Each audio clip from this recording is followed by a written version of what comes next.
नमस्कार। आज की इस चर्चा में आपका स्वागत है। हमारी साधना में ये बहुत आवश्यक है कि हमें आगे का मार्गदर्शन मिले और ये भी आवश्यक है कि हमारे अंदर उठते हुए उन प्रश्नों के उत्तर मिले जो कि हमारी साधना से संबंधित है। अन्यथा वैसे तो आपके बहुत सारे प्रश्न हो सकते हैं, लेकिन वो प्रश्नों के उत्तर मिलने आवश्यक है जो आपकी साधना से संबंधित है, जो आपके पथ को और प्रदर्शित करे। ऐसे में एक सुधी साधक ने जानना चाहा है कि किस प्रकार से हमारे शरीर में जब तत्वों का समायोजन हो रहा था तो उसमें अग्नि ऊपर है और जल नीचे। ऐसा क्यों नहीं है जैसा हम संसार में करते हैं कि अग्नि नीचे और जल ऊपर। प्रश्न को और थोड़ा सा अगर स्पष्ट रूप से समझने का प्रयास करें तो आपको इसमें एक बहुत बड़ा गहरा रहस्य स्पष्ट होगा। एक ऐसा रहस्य जिसको समझने के बाद आप अपने मार्ग को प्रशस्त कर सकते हैं। आपको स्पष्ट दिखाई देगा कि क्या करना चाहिए, कैसे करना चाहिए, और आप उसके अनुरूप अपने जीवन को फिर ढाल सकेंगे। वो जीवन अपने आप में एक साधक का जीवन होगा। तो इसलिए पहले तो प्रश्न को ही समझने का प्रयास करते हैं। अगर हम चक्रों की व्यवस्था देखें, सुषुम्ना में जो हमारे चक्र हैं, तो उनमें जो 5 तत्वों से संबंधित चक्र हैं वो है मूलाधार, स्वादिष्ठान, मणिपुर, अनाहत और विशुद्ध। अब इसमें मूलाधार पृथ्वी तत्व को, स्वादिष्ठान जल को, मणिपुर अग्नि को, अनाहत वायु को, विशुद्ध आकाश को धारण करते हैं।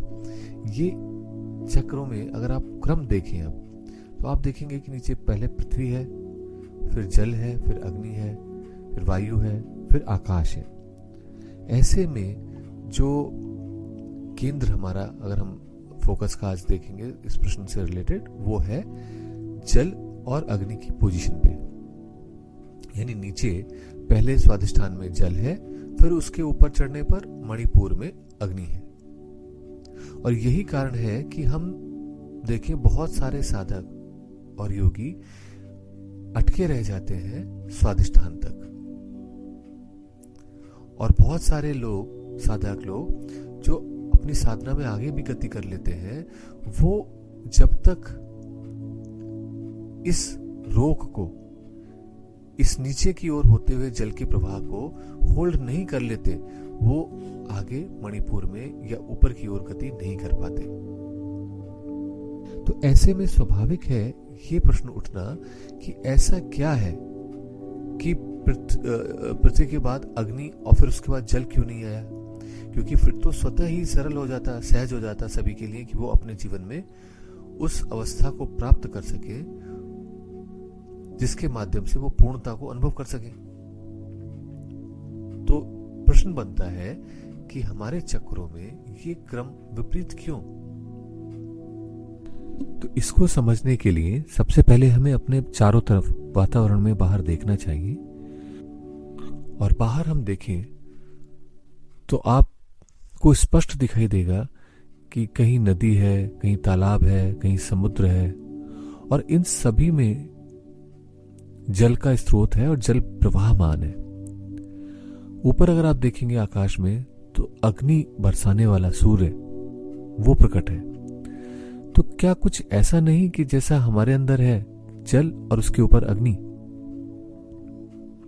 अब ये अग्नि इस जल को उबाल देती है, इवापोरेट कर देती है, और पानी की छोटी छोटी छोटी छोटी बूंदें बन करके वो सारे वातावरण में चारों तरफ फैल जाता है और फिर इकट्ठा होकर के, कंडेंस होकर के बरसता है। इन्हें बादल कहते हैं। तो ये एक सरल सी प्रक्रिया है जिसके माध्यम से पानी पुनः जल पृथ्वी पर लौट करके आ जाता है। और जब वो पृथ्वी पर आ जाता है तो उसके बाद फिर पुनः वो नदियां बन करके समुद्र में जाकर के, मिल करके, तालाबों में भर कर, और पुनः वही प्रक्रिया यानी जल के ऊपर अग्नि प्रारंभ हो जाती है। ये जीवन की एक प्राकृतिक धारा है। प्रकृति अपने कार्य को इसी प्रकार से सुचारू रूप से कर रही है। हमारे अंदर भी यही होता है। वो धारा, वो प्रकृति अपने कार्य को इसी प्रकार करती है। और इसीलिए अगर आप देखें तो सभी लोग, जो भी जन्मता है वो मृत्यु की ओर उन्मुख है,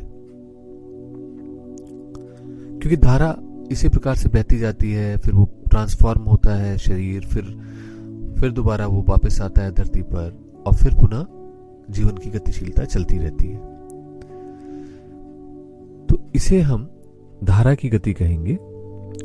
और ऐसे में सबसे अधिक आवश्यक है कि हम इस धारा की गति से कैसे बाहर निकल सकें, कैसे उस मार्ग को प्राप्त हो सके जहां हम साधना जिसको हम कहते हैं उसकी आवश्यकता क्या है वो हमें स्पष्ट हो सके। तो इसलिए जो क्रम है अगर इसको उल्टा कर दिया जाए तो इसका भी परिणाम और प्रभाव हमें देखना चाहिए कि यानी अगर अग्नि नीचे हो जाए और जल ऊपर हो जाए तो फिर क्या होगा। तो आप देखिए अपने चारों तरफ, पुनः अपनी किचन में जाइए, रसोई घर में जाइए, आप वहां देखेंगे कि जब भी कोई सब्जी या खीर या चावल या दाल कुछ भी बनता है तो भगोने में जल और जल के अंदर दाल के कण डाल करके या चावल के कण डाल करके और उसको अग्नि के ऊपर रख दिया जाता है। उस पानी को खौला दिया जाता है और उस खौलते हुए पानी से वो जो आपने दाल या चावल डाले थे वो अपने आप में गलने लगते हैं, सॉफ्ट हो जाते हैं, जीवन के बहुत करीब आ जाते हैं। जो सूख गए थे वो सूखने से परे हट करके जीवन के करीब आ जाते हैं। और ऐसे में उनके अंदर जीवंत होने के बाद में वो अपने रसों का निर्माण जो उनके अंदर था वो होता है और वो रस इस जल में आ जाता है। और इसी कारण से जब आप उसको खाते हैं तो आप देखेंगे कि अगर आपने दाल के दाने डाले थे तो दाल का टेस्ट आएगा, स्वाद आएगा, और अगर आपने चावल के डाले थे तो चावल का स्वाद आएगा, क्योंकि उसका रस इस जल में मिल गया। तो ये एक क्रिया हुई जिससे हम अपने आप में पोषण पाते हैं, पुष्टि कर्म है ये। अगर खाना ना खाएं तो 4 दिन तो कमजोरी होने लगेगी। इसलिए आप फास्ट भी करते हैं तो अपने पेट को ठीक रखने के लिए, और बाद में आप सुपाच्य भोजन को ग्रहण करते हैं।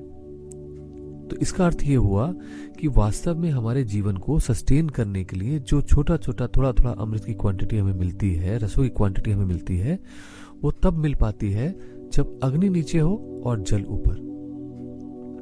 तो इसका अर्थ ये हुआ कि जो क्रम है वो उल्टा कर देना पड़ेगा अगर हमें अमृत की आवश्यकता हो, अगर हमें साधना में आगे बढ़ने की आवश्यकता हो।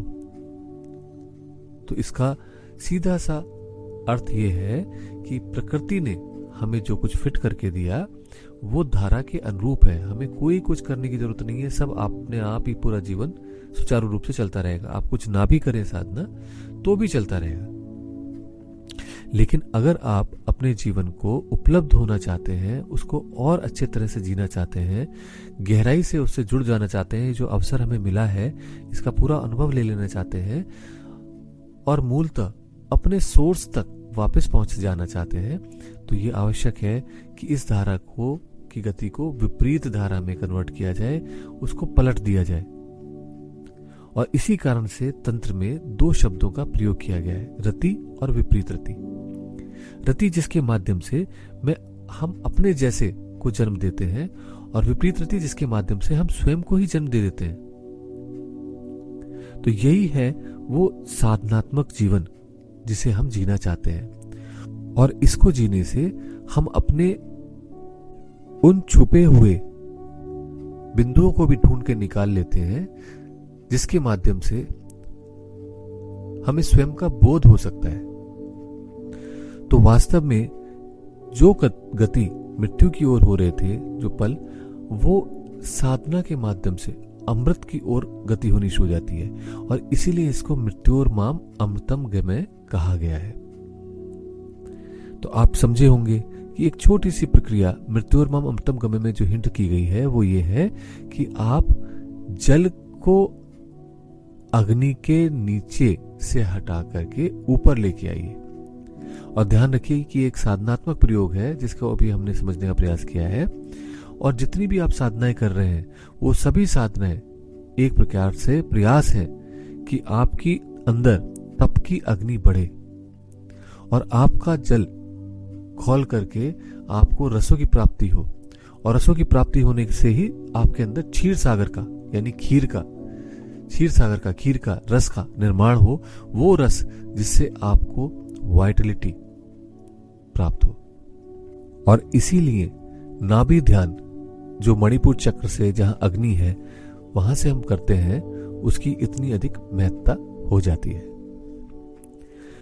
इसलिए ये आवश्यक है कि हम अपने जीवन में क्षीर सागर को उपलब्ध हो सकें, उसे उपलब्ध कर सकें, और फिर जिस प्रकार से लक्ष्मी नारायण का जीवन है उसी अनुरूप हम भी हंसते खेलते खुश रहते इस जीवन को साधनात्मक तरीके से जी सकें। आशा करता हूं एक बहुत दुरूह विषय इन शब्दों में आपको स्पष्ट हुआ होगा। आप साधनात्मक रूप से जीवन को जीते हुए उस प्रेम और आनंद को अपने जीवन में अनुभव कर पाएंगे। इन्हीं शब्दों के साथ मैं अपनी वाणी को विराम देता हूं। आज के लिए इतना ही।